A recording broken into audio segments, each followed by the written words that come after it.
Jesus, I wanna be more like you and I. This man is a serial killer. He claims the devil makes him do it. I can't even fathom the amount of, pain and suffering I've caused people, man. And I get off of my cell, and it weighs pretty heavy on me. I can't change it. If I could, I would. I'm stuck with what I got. Hey everyone, good morning, good afternoon, and good evening. Welcome back to our channel. This is the Crime Time Tales, and today we're going to take a look at the horrible killings of the college students in Florida.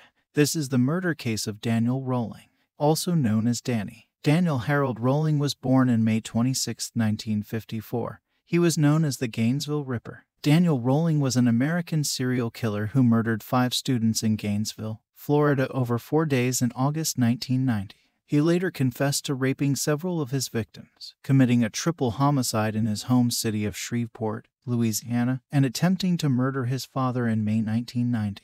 In total, Rolling confessed to killing 8 people. Let's take a look at Daniel Rolling's early life, shall we? Danny Rolling was born in Shreveport, Louisiana. His father was a Shreveport police officer named James Rolling who told Danny that he was unwanted from birth. James also abused and beat Danny's mother Claudia, and his brother Kevin for frivolous things, such as breathing in a way that displeased him. In one incident, Danny's mother went to the hospital after claiming her husband tried to make her cut herself with a razor blade.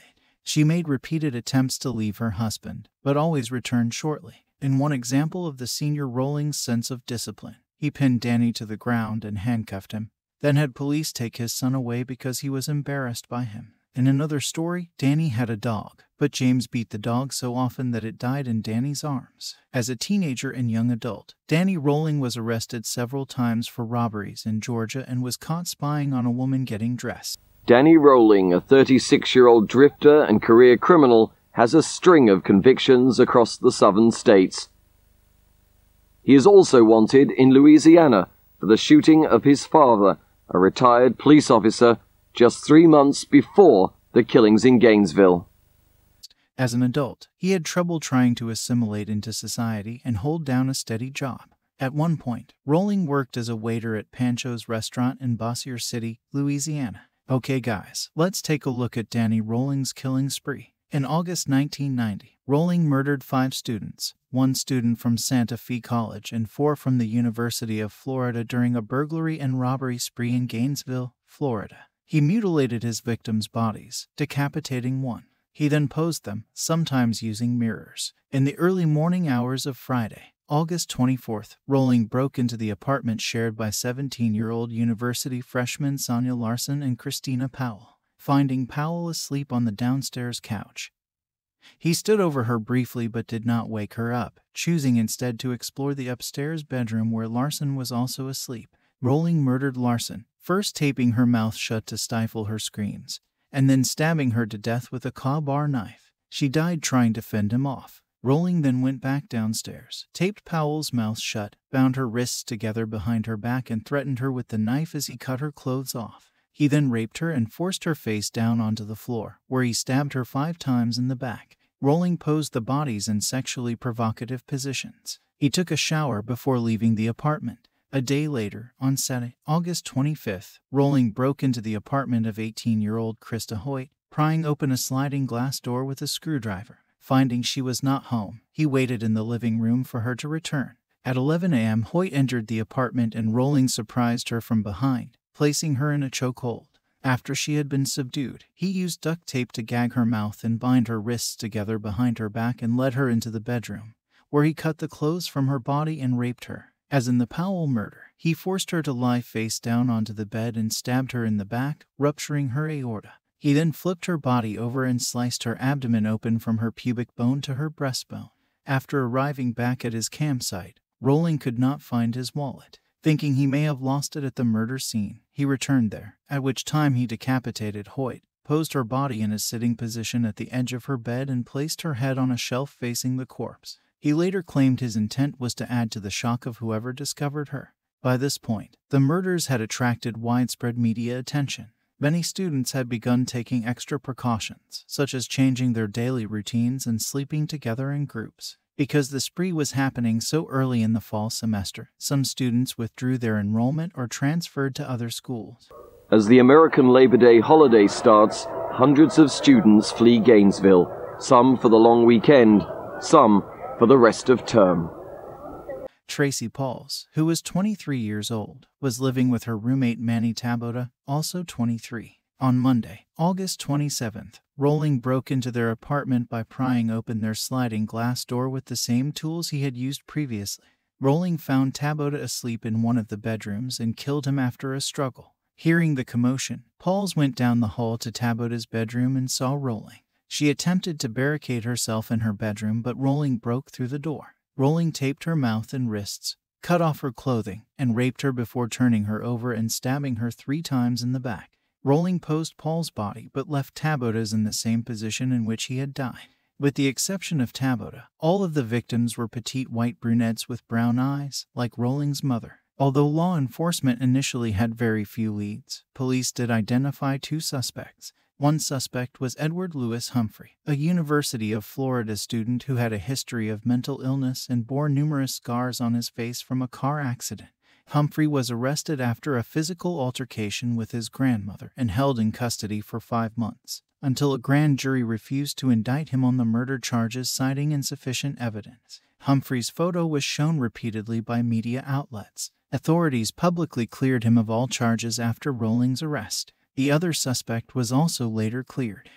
Edward Humphrey, an 18-year-old University of Florida student, lives at the Gatorwood Apartments near Tracy Paulus and Manuel Tabota. Scarred in a car crash years earlier, Humphrey isn't liked by the students. Okay guys, now let's look into the Shreveport murders and tip about Rolling. Prior to the killings of the students in Florida, few unsolved murders took place in Shreveport, and this is where the Louisiana police alerted Florida authorities to an unsolved triple murder in Shreveport on November 4, 1989.